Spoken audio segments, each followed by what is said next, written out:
बिस्मिल्लाहिर्रहमानिर्रहीम। Matric class new physics के हवाले से नई वीडियो के साथ हाजिर हैं और आज हम इंशाल्लाह यूनिट 14 इलेक्ट्रोस्टैटिक्स का new topic 14.8 capacitor and capacitance को डिस्कस करेंगे।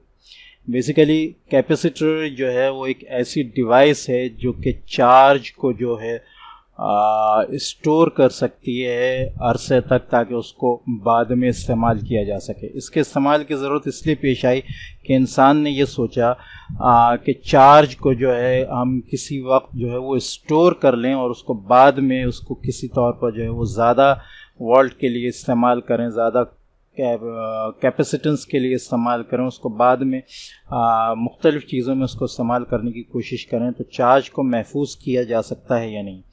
तो कैपेसिटर बेसिकली एक ऐसा डिवाइस है जो चार्ज को जो है वो सेव कर लेता है फॉर अ टाइम बीइंग, ताकि उसको बाद में इस्तेमाल किया जा सके। ठीक है, तो यही चीज़ यहाँ पे बताई गई। The capacitor simple electronic device, एक सिंपल इलेक्ट्रॉनिक डिवाइस है या component and use to store charge को स्टोर करने के लिए इस्तेमाल होता है। It is a system of two isolated conductors. इसमें बेसिकली होता ये है कि दो कंडक्टर्स यूज़ किए जाते हैं, उनको कुछ फासले पर रखा जाता है। ठीक है, दो प्लेट्स कंडक्टर्स की यूज़ की जाती हैं, उनको कुछ फासले में रखकर बीच में किसी भी किस्म का इंसुलेटर जो है यूज़ किया जाता है, जिसको हम डाइलेक्ट्रिक कहते हैं।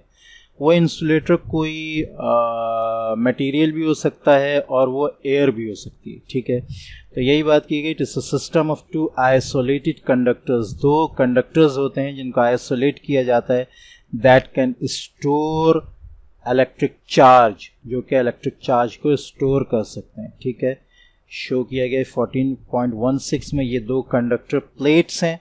ठीक है, इनके दरमियान फासला रखा गया है और ये फासला बीच में इंसुलेटर होता है। वो इंसुलेटर कोई मटेरियल भी हो सकता है और एयर भी हो सकता है। ठीक है, कैपेसिटर की जो काम बेसिकली है वो एक अमाउंट ऑफ चार्ज जो है वो स्टोर कर लेता है, ताकि उसको बाद में इस्तेमाल किया जा सके एक छोटे से एरिया में।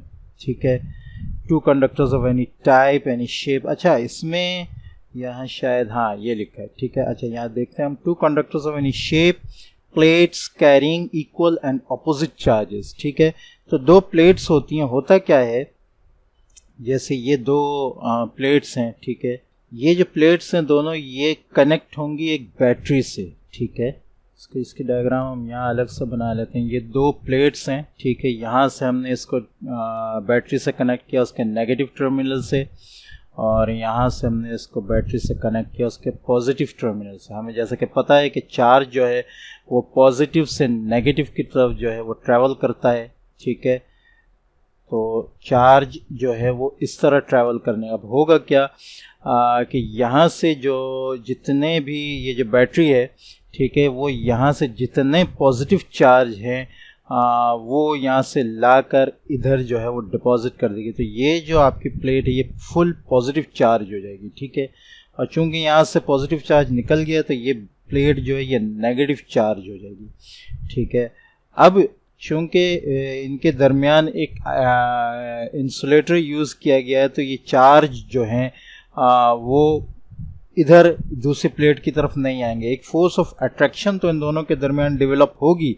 ठीक है, और लेकिन ये चार्ज जो है इस तरफ नेगेटिव प्लेट की तरफ नहीं जा पाएगा, और इस तरह ये पॉजिटिव चार्ज यहाँ स्टोर रहेगा और नेगेटिव चार्ज जो है वो यहाँ स्टोर रहेगा, और यहाँ एक फोर्स ऑफ अट्रैक्शन डेवलप रहेगी, लेकिन ये इतनी नहीं होगी कि चार्ज जो है जंप करके दूसरे टर्मिनल की तरफ जा सके। ठीक है, और इस तरह इस कैपेसिटर के अंदर जो है वो दोनों चार्ज जो हैं वो महफूज हो जाएंगे, जिनको बाद में इस्तेमाल किया जा सकता है। ठीक है, तो यही बात यहाँ बताई गई। Two conductors of any shape, plates carrying equal and opposite charges. ठीक है, तो दो कंडक्टर्स होते हैं जिनमें अपोजिट चार्जेस डिपॉजिट हो जाते हैं, सेपरेटेड फ्रॉम ईच अदर। वो दोनों को अलग रखा जाता है by an insulating material medium. एक इंसुलेशन यूज़ की जाती है बीच में, जिसको हम डाई इलेक्ट्रिक कहते हैं। नाम आपने याद रखना है। ठीक है, तो इससे कैपेसिटर बनता है। डिफरेंट टाइप्स ऑफ कैपेसिटर जो है वो नीचे बताए गए हैं। आगे कैपेसिटर से रिलेटेड एक और टॉपिक है जिसको हम कैपेसिटेंस कहते हैं। ठीक है, तो कैपेसिटेंस असल में क्या है? कैपेसिटेंस असल में ये है कि कोई भी कैपेसिटर जो है वो उसकी एबिलिटी होती है कि it is the ability of a capacitor to store charge. यहाँ पे भी लिखा है the ability of storing charges in a capacitor is known as capacitance, यानी कोई भी कैपेसिटर कितने चार्ज को जो है वो स्टोर रख सकता है, तो हम कहेंगे कि उसकी कैपेसिटेंस इतनी है, ठीक है।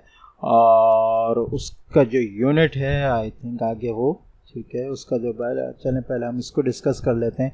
When the capacitor is connected to a battery of V volts, ठीक है, यानी वोल्ट्स को एक बैटरी है जिसका V वोल्ट्स है और one plate draws positive charge and the other plate draws negative charge. जैसे कि मैंने डायग्राम में बताया कि एक प्लेट नेगेटिव चार्ज हो जाती है, दूसरी पॉजिटिव चार्ज हो जाती है from the battery till the potential difference between the plates also become V volts, ठीक है।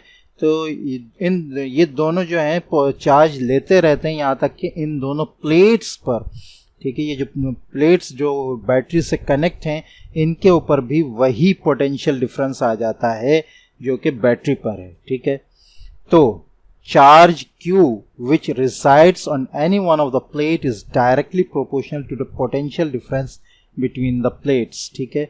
तो पोटेंशियल डिफरेंस जितना बढ़ता जाएगा यानी वोल्ट जितना बढ़ता जाएगा तो उतना ही चार्ज दोनों प्लेट्स पर बढ़ता जाएगा, ठीक है। यहाँ हम बना लेते हैं इसको ताकि ये अच्छी तरह समझ में आ जाए, ठीक है।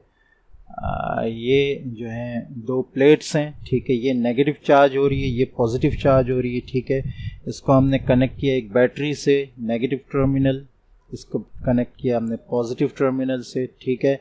तो यहाँ से जो है वो चार्ज यूँ जाता रहेगा यहाँ तक कि ये फुली पॉजिटिव चार्ज हो जाएगी और यहाँ से आता रहेगा यहाँ तक कि ये फुली नेगेटिवली चार्ज हो रही है, ठीक है। तो इसके अंदर जितना पोटेंशियल डिफरेंस होगा वही पोटेंशियल डिफरेंस यहाँ भी आ जाएगा और उसके लिए चार्ज जो है यहाँ पर जमा होता रहेगा, ठीक है।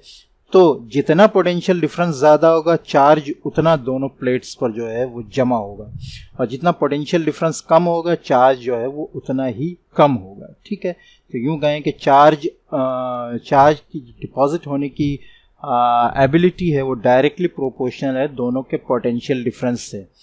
फिर इसमें एक कांस्टेंट इस्तेमाल हो रहा है, कांस्टेंट ऑफ प्रोपोर्शनलिटी, ठीक है, जिससे प्रोपोर्शन का निशान ख़त्म के इक्वालिटी का निशान लेकर आ रहा है। ये कांस्टेंट जो है ये कहलाता है कैपेसिटेंस ऑफ द कैपेसिटर, ठीक है। C जो है वो कैपेसिटेंस ऑफ द कैपेसिटर है, कांस्टेंट है, तो इसमें हो जाएगा charge is equal to C upon V। तो कैपेसिटेंस को अगर हमें मालूम करना हो तो हमारे पास आ जाएगा Q अपॉन V, ठीक है। V को हम इधर डिनोमिनेटर में लेके चले जाएंगे, हमारे पास कैपेसिटेंस की वैल्यू आ जाएगी, ठीक है। This shows that unit of capacitance is coulomb plus volt, ठीक है। तो चार्ज का हमारे पास जो यूनिट है वो कूलम्ब है और पोटेंशियल डिफरेंस का वोल्ट है। तो दोनों को जब हम डिवाइड करेंगे तो हमारे पास जो यूनिट आएगी कैपेसिटेंस की वो आएगी फैरेड। तो अगर हम कहें कि 1 कूलम चार्ज अगर डिपॉजिट होता है 1 वोल्ट पोटेंशियल डिफरेंस के साथ तो हमें कैपेसिटेंस जो मिलेगी वो 1 फैरेड मिलेगी, ठीक है। तो ये याद रखें कि कैपेसिटेंस का जो यूनिट है वो है farad. Thus, if a charge of 1 coulomb given to any one of the plates produces a potential difference of 1 volt between the plates, then the capacitance of the capacitor is said to be 1 farad, ठीक है। तो I hope ये अच्छी तरह आपको समझ में आएगा। So capacitance is the ratio of the charge on one of the conductors to the potential difference between them. इन दोनों प्लेट्स के दरमियान जो पोटेंशियल डिफरेंस है अच्छा इन दोनों प्लेट्स पर जो चार्ज है उसके साथ रेशियो है इन दोनों प्लेट्स के दरमियान के पोटेंशियल डिफरेंस का। कौन? कैपेसिटेंस, जिसकी यूनिट फैरेड है, ठीक है।